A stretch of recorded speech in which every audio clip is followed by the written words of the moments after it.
Frères et sœurs dans le Seigneur, bonjour. La rentrée scolaire est effective depuis le 5 octobre. Dans certaines maisons, il y a des enfants qui partent à l'école le matin, pendant que d'autres restent couchés. Il y en a qui rentrent à midi, quand d'autres s'apprêtent à y aller. Il y en a d'autres qui rentrent à 17 heures. Les parents n'y comprennent plus rien, les enfants non plus. Il m'a été demandé de parler de la réorganisation des enseignements dans notre système éducatif. Mon propos va s'articuler autour de 3 points. Cette réorganisation en 1, les difficultés liées à l'implémentation de cette réorganisation en 2, et en 3, en guise de conseils pratiques, quelques solutions pour résoudre ce problème. Comment sont réorganisés les enseignements suite à la pandémie de la Covid-19? Dans l'enseignement primaire, nous avons certains établissements qui fonctionnent en journée continue, donc normalement de 7h30 à 15h30. Il y en a d'autres, par contre, qui fonctionnent en mi-temps. Je tiens à relever que le système de mi-temps n'est pas lié, dans l'enseignement primaire, n'est pas lié à la Covid-19. Moi-même qui vous parle, j'ai fait la mi-temps quand j'étais à l'école primaire. Donc ça se poursuit simplement.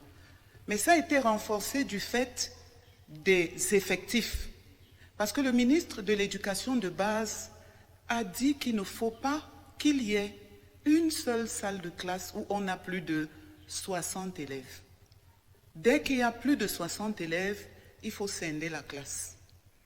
Et du coup, comme il n'y a pas suffisamment d'espace dans les établissements, certains établissements fonctionnent en mi-temps, parfois alternés.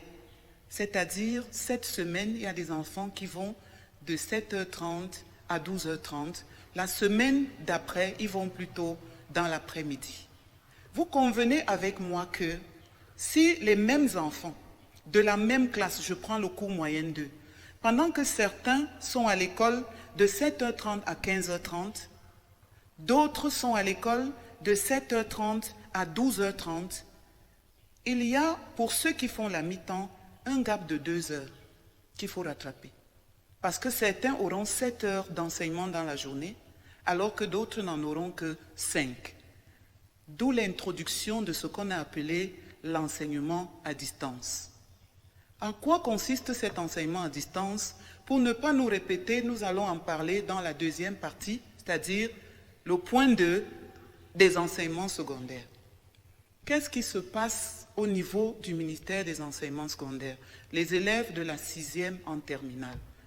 La règle au ministère de l'enseignement secondaire, des enseignements secondaires, c'est la journée continue. Voilà la règle. Et vous allez vous rendre compte que dans nos villages où il n'y a pas beaucoup d'élèves, c'est la journée continue tranquillement.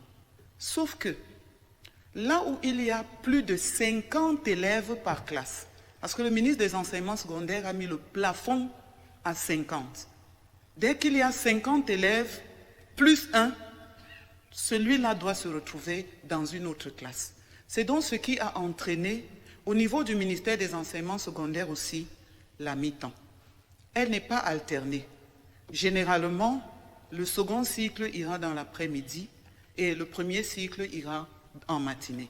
Il arrive même que dans le même établissement, il y ait les deux systèmes. C'est-à-dire certains qui vont de 7h30 à 15h30 parce qu'ils n'ont pas de problème d'effectifs, alors que d'autres qui ont des effectifs supérieurs à 50 se résolvent à faire la mi-temps. Encore une fois, celui qui fait 7 heures de cours d'affilée a un avantage sur celui qui ne fait que 5 heures. Il lui faut donc un enseignement à distance. En quoi consiste cet enseignement à distance? Il y a 3 éléments qui ont été mis en place. D'abord, le ministère des Enseignements secondaires a créé un centre de ressources pédagogiques où les cours sont produits et ils peuvent être, on a commencé à l'expérimenter il y a quelques mois, radiodiffusés. Ces cours qui passent à la radio, ces cours qui passent à la télé, c'est une manière de combler le gap. Il y a également des sites créés à cet effet où les ressources pédagogiques ou bien les cours qui n'ont pas pu être dispensés sont envoyés dans ce site-là et accessibles à tous les élèves. Sauf que, en contexte, nous avons des zones qui n'ont même pas d'électricité. C'est donc pour cela que le troisième moyen de l'enseignement à distance, c'est la photocopie des cours. Donc ces cours qui sont mis en ligne sont également imprimés et mis à la disposition des apprenants pour qu'ils puissent les avoir. De manière à ce que l'élève qui a eu 5 heures de cours en matinée et qui n'est pas en classe dans l'après-midi profite de ce temps-là pour lire les cours qu'il n'a pas pu avoir en présentiel. Voilà la formule. Qu'est-ce qui se passe au niveau de l'enseignement supérieur? Le ministre a dit qu'il ne faut pas que les élèves, les étudiants se retrouvent en grand nombre dans les campus. Donc, les chefs de département et autres doyens ont élaboré les emplois de temps de manière à ce qu'il n'y ait pas une grande concentration d'étudiants. Ce qui a été fait à l'université de Yaoundé 1 l'année dernière, c'est que les chefs de département ont demandé aux différents enseignants d'élaborer leurs cours entièrement avec la bibliographie et de les mettre à la disposition des chefs de département d'abord et des délégués de classe. Ce qui permettait que tous les étudiants aient le cours entier et ils ne rencontraient l'enseignant que pour des échanges. Le cours était interactif parce qu'ils avaient déjà eu ces enseignements-là. Maintenant, le deuxième point de notre propos, quelles sont les difficultés liées à l'implémentation de ce que je viens d'expliquer? La première difficulté est liée à la pertinence ou alors l'efficacité du cours qu'on a. Je prends un exemple simple. L'élève de 6e qui a 7 heures de cours a fait ses 7 heures normalement. Celui qui n'en a que 5 dans la journée de lundi, peut-être qu'il n'a pas eu son cours d'histoire et son cours de grammaire. Il va dans le site. Est-ce que le cours d'histoire et le cours de grammaire qu'il va trouver dans le site, c'est exactement le cours qui lui manquait? Il est question maintenant que l'élève ou l'étudiant aille chercher, avant le prof, qu'il aille chercher et qu'il ne retrouve le prof en présentiel ou d'une manière ou d'une autre que pour des échanges sur les points d'ombre, ce qu'il n'a pas compris. Voilà notre voie de salut. Parce que l'élève qui a 5 heures et qui ne cherche pas 5 heures par jour, alors que l'autre du même niveau à 7 heures, vous conviendrez avec moi qu'au bout d'un trimestre, l'écart est énorme entre les deux élèves qui sont pourtant du même niveau. Chers parents, il est temps que chacun d'entre nous fasse l'effort de mettre à la disposition de son élève le manuel scolaire. On n'a plus de choix. Donnons les manuels et autres livres scolaires à nos enfants.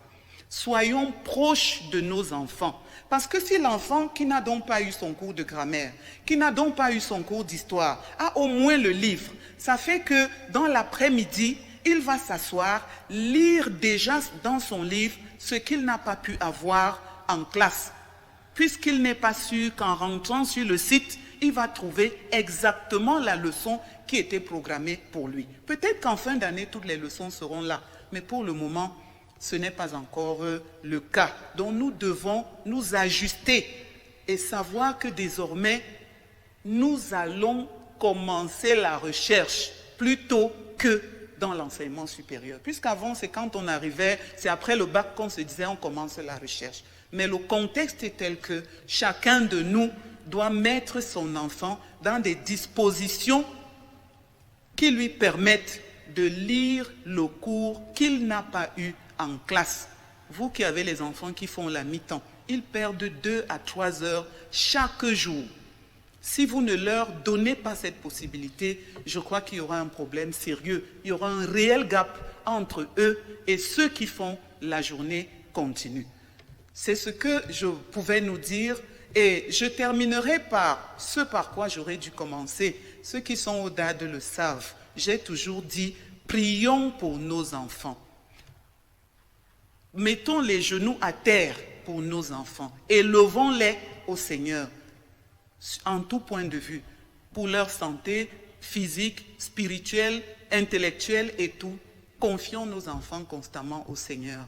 Et ce sera mon mot pour souhaiter une bonne rentrée scolaire et académique à tous les élèves et étudiants, une bonne rentrée scolaire et académique à toute la communauté éducative, parce que c'est nous tous, parents, enseignants et enfants, qui, réunis ensemble, pourront apporter une réponse positive aux problèmes de l'éducation dans notre contexte.